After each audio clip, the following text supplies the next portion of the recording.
Good afternoon, Texans. I'm Trevor Pill alongside Leanne Flores. You're tuning in to the Texan Sports Minute. Today we have a wide variety of sports on a platter for you, ready to serve up all of our opinions. Some of our major topics, we have Texan football starting off this Saturday. Dallas Cowboys play the Kansas City Chiefs. The Texas Rangers are 3.5 games behind in their division. And the U.S. soccer team berth into the 2014 World Cup. And many other topics that you don't want to miss out on. So stay put and feel free to comment on any of our topics or submit any of your subjects to us. The season kicks off tomorrow for the Texans. How do you think it's going to go this year? Well, seeing how last year the Texans were 6-4 overall, 5-3 in the LSC, the Texans are returning 47 letter winners. We have 9 on the defensive side, 9 on the offensive side. They're also returning a pair of quarterbacks, 2 senior quarterbacks. You got Aaron Doyle, a 6'2 quarterback, 215 pounds, who led the team last year with 1,579 yards passing in only 8 games. He also had 10 touchdowns and 8 interceptions. On the other side, we have Jake Finsky, who's returning. He's 6'4", 220. He brings a lot to us. The first game he joined in last year, he threw for 5 touchdowns, which was crazy to have. And then also he broke 3 school records in the 4 games that he did play. He threw for a 99-yard touchdown pass against North Alabama. He had a completion rate of 66.2, which was a school best. And then he threw for 562 yards in 1 game, and that was the most for any quarterback at Tarleton. And so it's great having 2 quarterbacks like that come back to this team. Also, whenever you got a sophomore running back returning, and Zach Henshaw, who was a true freshman who ran for 562 yards and 7 touchdowns, it's just great whenever you have that type of people coming back. And also, this is a young team. It's a very young team for Tarleton, but I believe that they really can step it up, and some of these guys, like this 2 senior quarterbacks, can be a leader to this team. I agree. This is the second time AT&T Stadium has hosted the LSC Festival.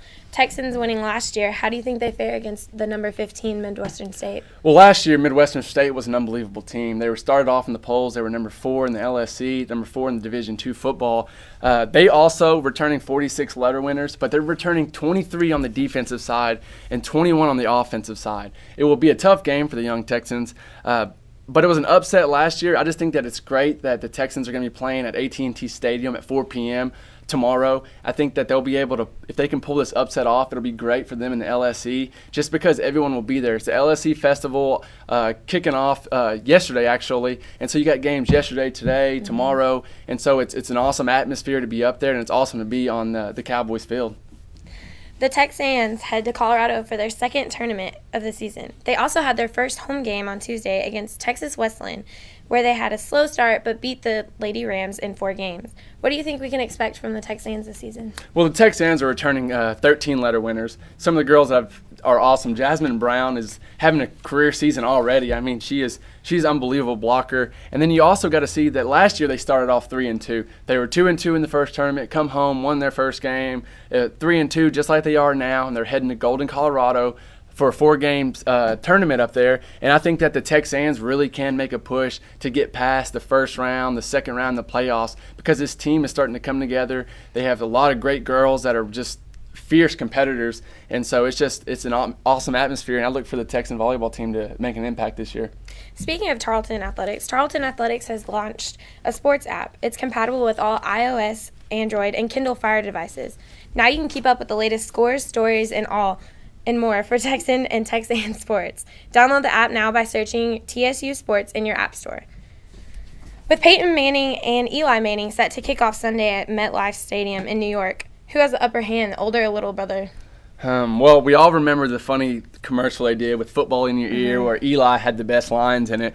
But Peyton is 2-0 against his little brother, Eli. And so you always wonder the older brother's always going to win. But I think that Eli really is in a situation where he needs to pull off a win this week. It's against his brother, so that's just part of the atmosphere. But you also can tell in their body language that, when Eli talked about the game in his 15-minute interview, he was energetic, he was excited about it, whereas Peyton Manning in his 7-minute interview was really aggravated, he was agitated, he didn't really want to talk about it that much, and didn't really seem, very into it like Eli did. But of course, you got to, Archie Manning and all the great football quarterbacks, you got to think that this game is just going to be like all the other ones, and it's going to get the most coverage this Sunday. It's the Manning Bowl, and so that's what I look forward to. I just want to know who Mom and Dad are going to root for. It's always cut down the middle. Yeah.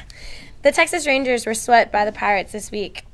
had yesterday off and play tonight at the Oakland A's, who lead the division. What needs to happen for the Rangers? Well, the sad thing about it is even with the Rangers playing tonight, even if they sweep the A's this weekend, they're still going to be a half game behind in the division. Mm-hmm. So it still stinks for the Texan Rangers fans because we're still going to be behind in the division. And with so many great teams this year, you want to win the division to lock down your spot in the playoffs. And so really, we did not get a good showing out of three of our best pitchers in Martin Perez, Matt Garza, and Yu Darvish. Losing 9 of 12 games is not something the Rangers wanted to do. But the good thing about it is these players know. They know that they didn't get early runs. They know they didn't get defensive stops. They know that they got to play better because something like this can go one of two ways. You can either tank in the last 17 games of the season and flush it down, or this can boost your confidence to, hey guys, let's get in gear, let's get going, because this is where it happens. I mean, they have to, it's a win or lose. It's in their hands right now. If they want to win the division, they got to go out and do it.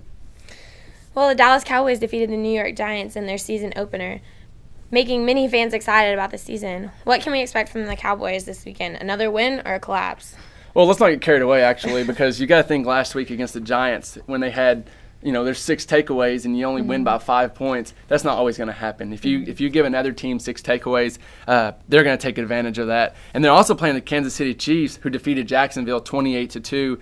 And Andy Reid, the new coach for the Kansas City Chiefs, is very familiar with the Cowboys. He's 17-12 against them in his 14 years playing against the Cowboys. And so he knows how they're set up. He knows what to expect from them. But also Andy Reid, I feel like playing against the Cowboys it's going to be a tough game because they got the new quarterback, Alex Smith, and so they're really making a different impact out there. The Chiefs fans, I mean, they're 2-14 last year. I mean, they want to erase that debacle. They just didn't like it. And I think that the Cowboys, it's going to be a tough game for them, but I think they're going to pull away with the win. So the most hyped up game in college football for the 2013 season is Alabama versus Texas A&M. Last year, the Aggies stole one from Alabama, giving them their only defeat. Can we expect that from them again this year?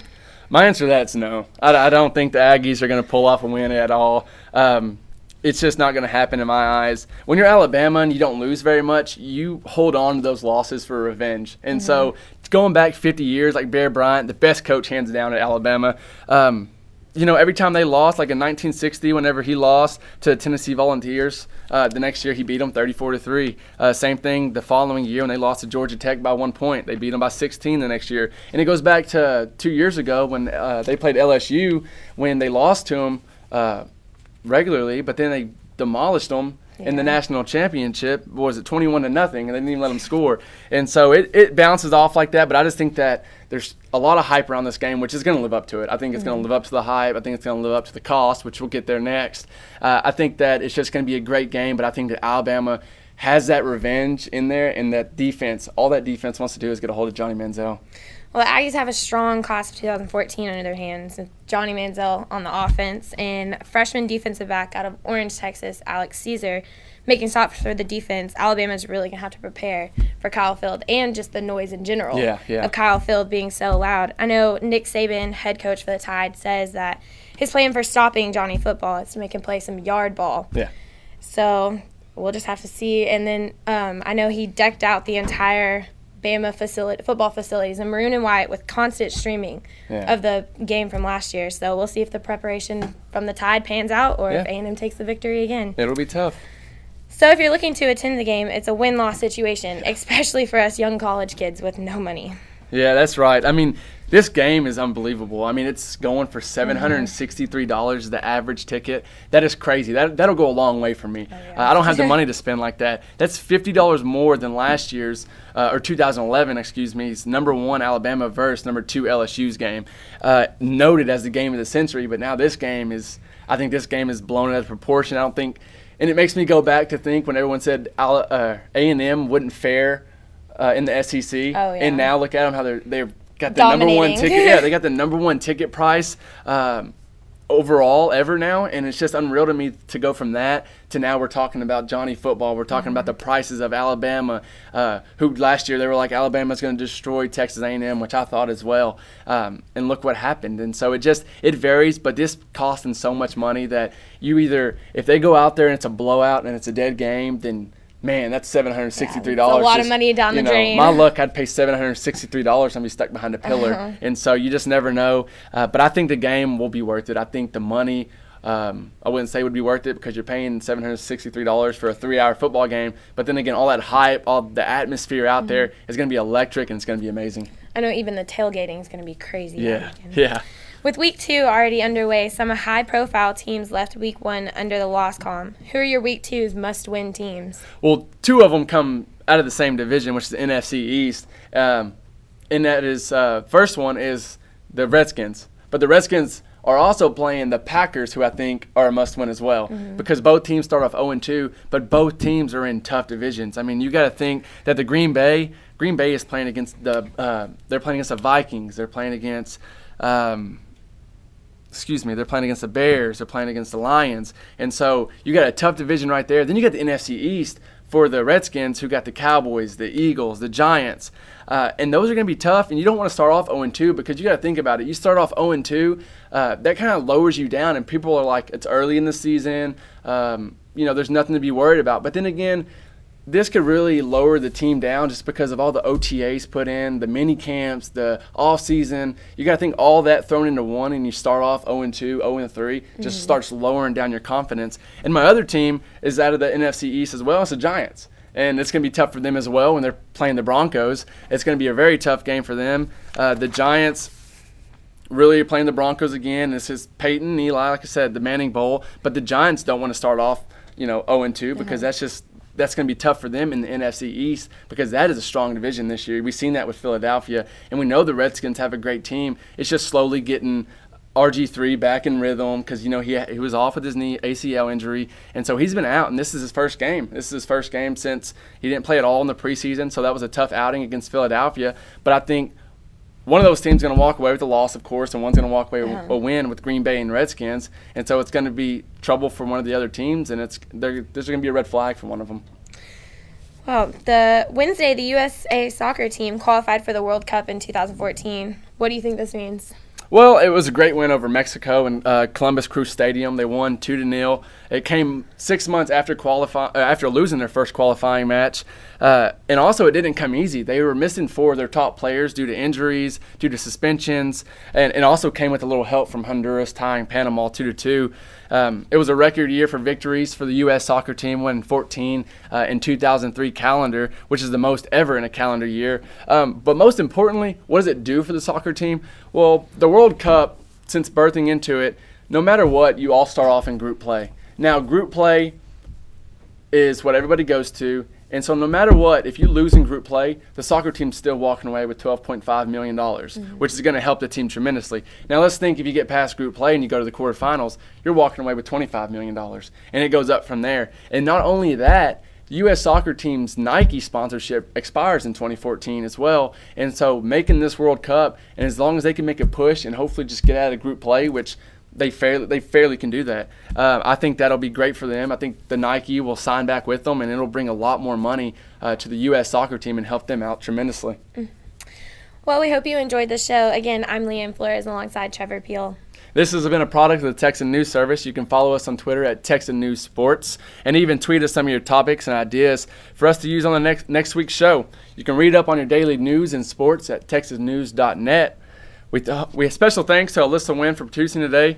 For Trevor Peel and Leanne Flores, have a great Friday the 13th, Texans, and don't forget to bleed purple.